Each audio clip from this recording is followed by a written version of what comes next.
Sannadii 1914 waxaa jiray wiil la oran jiray Gavrilo Princip waxaana uu u dhashay dalka Serbia. Waxa uu Gavrilo rabay inuu ku biiro ciidanka, laakiin waa loo diiday.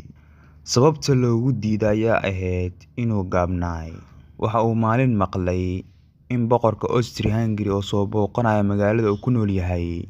Waagaas Austria-Hungary waxay ahaayeen hal waddan, waxaana ka talin jiray nin la oran jiray Franz Joseph, ku-xigeenkiisuna waxa uu ahaa Franz Ferdinand, waxayna heshiis ku haysteen dalka Bosnia.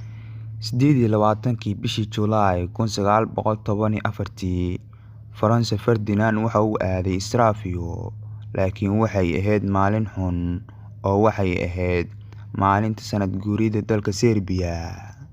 Asigoo magaalada ku dhex mushaaxaya ayaa gaari oo saarnaa lagu tuuray bam, laakiin waa uu ka badbaaday bamkii. Gavrilo asigoo jooga maqaayad ayaa waxaa soo agmaray boqorkii. Waxa uu Gavrilo la soo baxay biskooladiisa. Boqorkii xaaskiisa ayuu halkaasi ku dilay.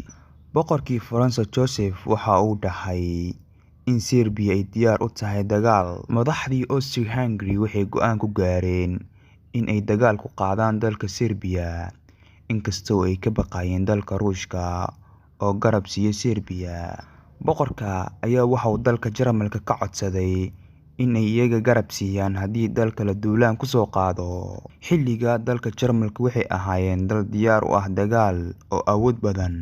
Jarmalka waxa uu u soo jawaabay boqorkii, waxayna ku dhaheen gala dagaalka, anaga kula jirno. Boqorka Austria-Hungary waxa uu weerar ku qaaday dalka Serbia. Dalka Serbia habeen ayaa waxaa loogu dhigay maalin. Ruushka oo duulaan ku soo qaadi rabo Austria-Hungary. Dalka Jarmalka ayaaba weerar ku soo qaaday isla dalkii duulaanka ahaa ee Ruushka. Jarmal ciidankiisa waxa uu u diray dhanka Ruushka, ciidan kalena waxa uu u diray dhanka Faransa. Sababtoo Faransa u diray ayaa waxay ahayd xilliga dalba dal kale ayaa la jiray, oo xilliga Ruushka iyo Faransa waa ay isla jireen.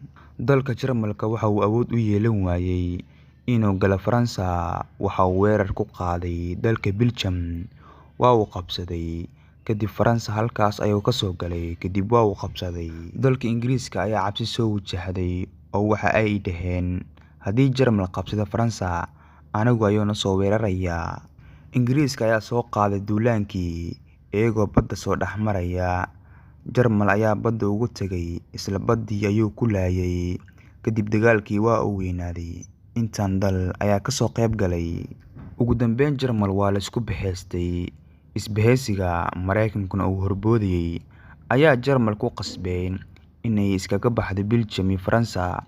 Kadib Jarmal waa ay isdhiibtay oo waa ay ka baxday.